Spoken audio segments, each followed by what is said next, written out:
Ufa, estamos perto dos 5 anos e o meu coração é só gratidão a Deus e a vocês que nos assistem, mandam mensagens e espalham afeto por aí. Aos profissionais, às crianças e todos que já participaram e repassaram muitas informações e dicas. Esse presente, que é estar mais perto de vocês, é para mim um reconhecimento e uma prova de que tudo que a gente rega com amor floresce. Como vocês estão vendo, estamos em novo horário, de segunda a sexta, e eu quero te convidar para rever os melhores momentos da nossa jornada até aqui. Um dos grandes momentos do Desenvolvendo com Afeto foi a oportunidade de entrevistar o psicólogo e palestrante Rossandro Klingey. Vamos rever esse momento?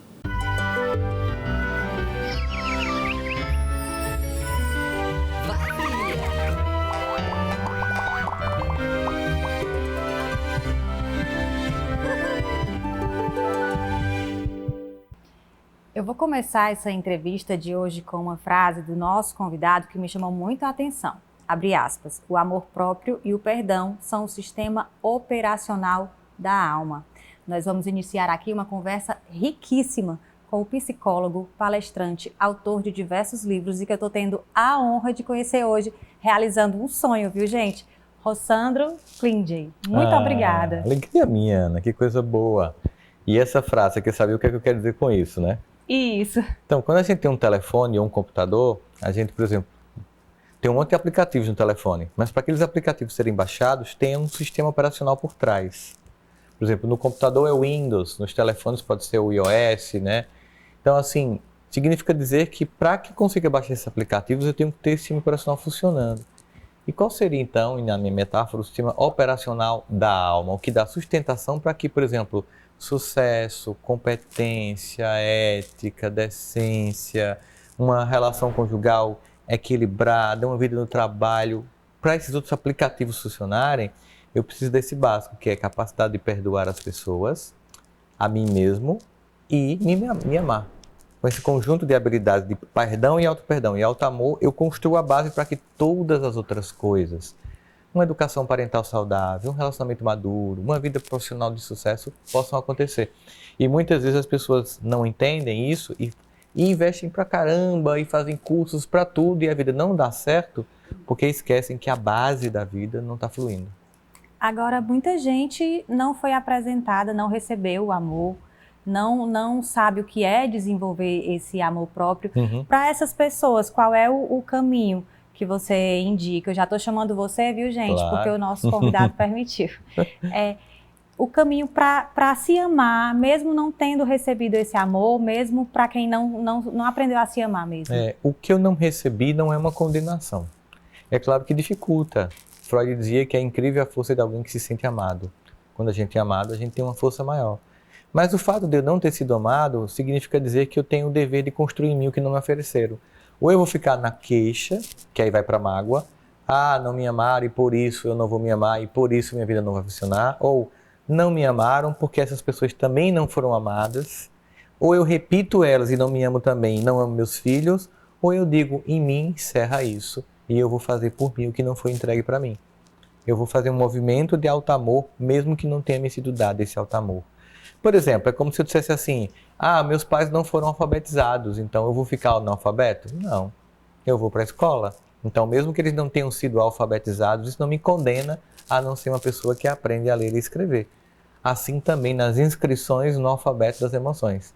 Se não me ensinaram a conjugar o verbo amar, eu vou aprender a fazer por mim mesmo. Você também fala que ninguém foi ensinado a odiar. A gente não nasce odiando, na verdade, a gente é ensinado. Então, se a gente não nasce odiando, a gente pode ensinar a amar. Exatamente. Inclusive, essa é uma frase do Nelson Mandela, né? Fiz uma palestra com o Eros Verne, que foi o cara que ajudou ele no apartheid e na construção das câmaras de reconciliação e perdão na África do Sul. E essa é a ideia, assim, nós nascemos, né, não com o ensinamento do ódio, nós aprendemos a ter raiva e a odiar. Por exemplo, hoje em dia a gente foi ensinado a odiar quem vota diferente da gente. Antigamente a gente ficava chateado, brincava, chamava de alienado. Hoje em dia a gente odeia as pessoas. Nós somos ensinados que quem não pensa como a gente é digno do nosso ódio. Mas nós vamos ensinar o caminho contrário, que nós podemos votar diferente, podemos crer diferente, podemos torcer pelo time diferente, aqui no caso pelo Ceará. Qual é o outro time aqui que tem? Fortaleza. O Fortaleza. E nem por isso se odiar, né? A gente pode ter na mesma família alguém que torce pelo Ceará, pelo Fortaleza, em São Paulo pelo Corinthians ou pelo São Paulo, no Rio no Flamengo ou pelo Botafogo, e no máximo a gente brincar. Mas nós fomos ensinados que agora, se você vota diferente de mim, eu tenho que te odiar. E isso mostra uma espécie de transtorno coletivo que a gente vive hoje. Ou seja, eu não posso discordar de você? Tem que todo mundo pensar igual? Não. Então a gente precisa aprender a construir uma sociedade em que a gente respeita as pessoas, apesar de elas pensarem diferente, votarem diferente, viverem uma vida diferente da nossa. Eu queria que você falasse agora, você está na nossa cidade para falar sobre o perdão, Sim. A palestra As 5 Faces do Perdão. E o perdão, ele é um processo. Às vezes a gente decide, eu quero perdoar, eu quero me livrar desse sentimento, mas não acontece assim, né? Não, até porque a mágoa ela é uma construção. Às vezes tem uma mágoa que acontece por um evento específico, tipo assim, uma traição afetiva, um abuso, mas tem mágoas que são um conjunto de pequenas coisas. As piadas que você vai dizendo comigo, muitas vezes que você fica em silêncio e se omite quando deveria me defender, né? As coisas que não foram construídas no relacionamento, aquilo também vai gerando um pequeno conjunto de mágoas que se somam e que vão gerando um profundo ressentimento. Então, para desconstruir isso, eu preciso primeiro entender que é um processo, é uma decisão, primeiro que é intelectual, ou seja, eu entendi que ficar magoado não é bom para mim, e nesse processo entender a mecânica do perdão. Como é que eu vou processar o perdão? O primeiro movimento é, no momento em que eu não me vingo, eu sou maior do que quem me machucou, porque eu não fiz a mesma coisa que você fez comigo. Mas aí eu ainda sou afetado pelo que você fez comigo. E eu preciso desconstruir isso, dar um significado novo a isso. E para isso eu tenho que entender que o perdão parte de um princípio que é, eu não posso perdoar sem entender o que não é perdoar. E o que não é perdoar? Né? Por exemplo, esquecer não é perdoar. Porque perdão não é esquecer. Perdão é não sentir, é não ficar preso ao que você me provocou. Mas eu vou continuar lembrando que você fez aquilo comigo. Aliás, se eu esquecer, você faz de novo. Eu preciso manter na memória até para evitar que você me afete novamente naquele lugar. Perdoar não é concordar com o que você fez comigo. Ao te perdoar, eu não estou dizendo, ok, Ana, estava tudo certo, você foi certa no que você fez. Não, foi horrível, me afetou, mas eu não quero ficar mais preso a isso. Perdoar não é negligenciar a justiça. Eu posso te perdoar e chamar a polícia, porque o que você fez precisa de uma correção. Perdoar tem um conjunto de elementos em que eu preciso compreender isso e construir. E o mais importante, perdoar não é esperar que a pessoa mude. Porque eu posso perdoar e você continua sendo uma pessoa que tem aquele comportamento. Mas eu não quero ficar presa a isso, a essa relação nesse ponto. E aí, quando eu entendo que é uma decisão primeiro intelectual, de diagnóstico, de entender que aquilo está me afetando e que eu estou perdoando não por sua causa, porque você pode morrer egoísta, mas eu quero me livrar daquilo que aquele nosso encontro proporcionou, eu vou fazer um evento que é interno meu, independente de você, porque eu posso te perdoar sem nem te comunicar. Porque tem gente que é tão egoísta que nem merece ouvir o perdão da gente. A gente perdoa para que a gente se livre do mal-estar que aquela pessoa nos provocou. Mas ela não tem nem maturidade para escutar um pedido de perdão. E que bom que as pessoas que estão dispostas a perdoar já querem perdoar e não vão repercutir aquele comportamento. Tem uma frase que eu acho muito interessante também do Santo Agostinho, que ele diz assim, se o homem soubesse como é bom ser bom, ele seria bom por egoísmo. Exatamente. Ou seja, existe um prêmio da bondade que as pessoas não entenderam ainda. E às vezes as pessoas ficam ressentidas porque elas querem reconhecimento da mágoa. E tem gente que nunca vai reconhecer que te machucou. Que vai vir com cara de cima, que eu nunca fiz nada com você, e você fica mais magoado ainda, pelo que a pessoa provocou e pelo cinismo dela não reconhecer. Então significa dizer o seguinte, ela está te controlando. O ressentimento dá poder a outra pessoa de controlar a sua vida, mesmo depois de muito tempo que passou o evento. Mas o perdão cessa tudo isso. Quando que a falta do perdão é sinônimo de falta de amor próprio também? Quando a falta de perdão é sinônimo de amor próprio, quando você fica tão preso ao que o outro provocou, que você fica se vendo através do olho do outro. Por exemplo, alguém que te machucou. Vamos imaginar uma situação em que você escutou o tempo inteiro. Você não vai dar para nada. Eu não vejo futuro para você. E se você não perdoar, você fica preso a esse olhar que o outro deu sobre você. Ou seja, de fato eu fico me imaginando que eu nunca vou dar para nada, que eu nunca vou ter futuro E o meu ressentimento faz com que eu crie uma profecia autorrealizadora, ou seja, eu vou realizar o que você disse para mim, que eu não vou dar para nada, que eu não vou ter futuro. E ficar magoado com você é uma das formas de drenar a energia que eu usaria para administrar a minha vida e acontecer como pessoa. Não, eu não consigo, por quê? Porque eu passo muito tempo da minha vida fazendo a gestão da dor que você me provocou. Então eu só tenho energia para pagar boleto, criar menino, ir para lá e para cá, mas para sonhar, para realizar falta, porque eu estou administrando o passado. Ele está consumindo muita energia. Sobra muito pouco para administrar hoje. Para realizar, para ir além e para ir de encontro ao que disseram que você seria, você tem que perdoar. Para toda essa energia que você gasta gerenciando o caos do passado, você traga para o hoje e realiza o que você deseja. E aí a questão todinha é que no perdão existe você sair de uma pergunta que aprisiona bilhões de pessoas no mundo. Que é por quê? Por que minha mãe, que a moda agora é mãe narcisista? Por que minha mãe é narcisista ou foi narcisista? Por que meu pai foi alcoólatra? Por que eu passei por abuso? Por que eu fui traído no casamento ou traída? Sabe? Por que me humilharam no trabalho? Por que não me mamaram quando eu era criança? Essa é uma pergunta que não leva você a lugar nenhum. E por quê? Porque nem mesmo a pessoa que te machucou sabe a resposta. Nem ela sabe muitas vezes por que te machucou. Talvez ela só tenha reproduzido padrões familiares históricos. A pergunta é como eu faço para além disso? Que é isso, né? Como é que eu faço para, não importa o que aconteceu comigo, eu viver e ser pleno como pessoa? E não tem como isso acontecer sem passar pelo advento do perdão. Olha só que interessante. A mágoa é por quê?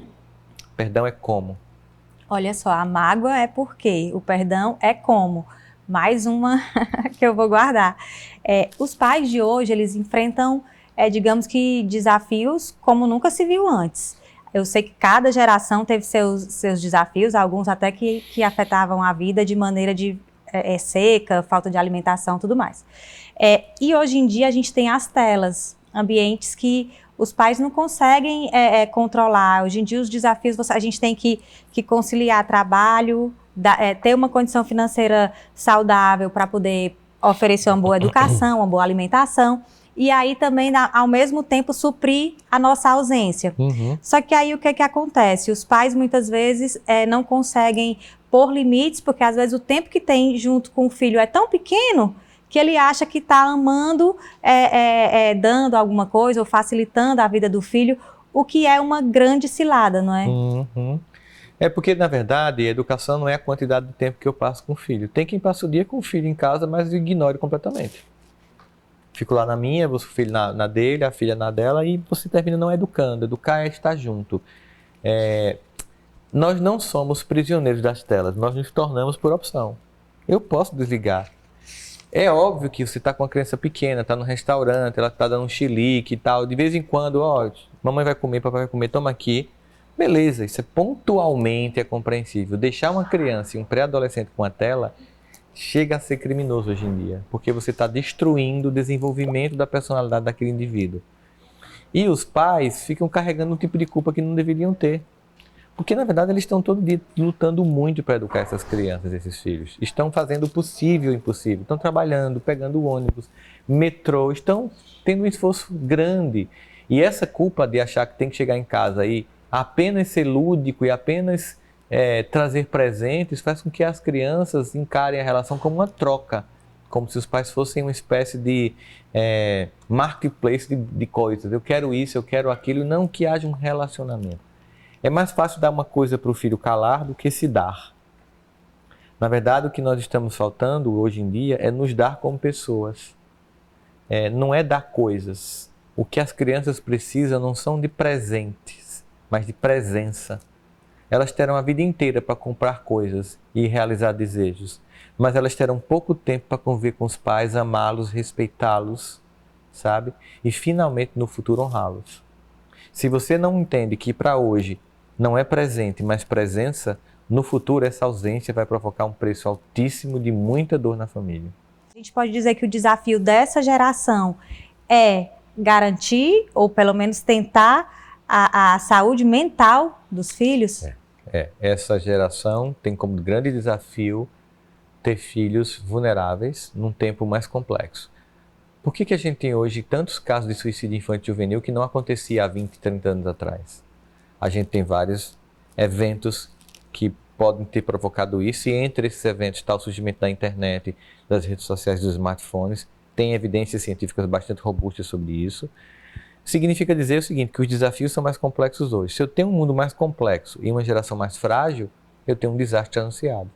E é por isso que, como você muito bem colocou, Ana, o grande desafio da geração atual de pais é garantir saúde mental aos filhos, é desenvolver neles competências para a vida. Por isso que se trata de presença e não de presente, porque competências eu passo para você quando eu estou junto de você, quando eu te educo, quando eu te olho, te valido, te amo, digo que você faz parte da minha vida, que eu cuido de você.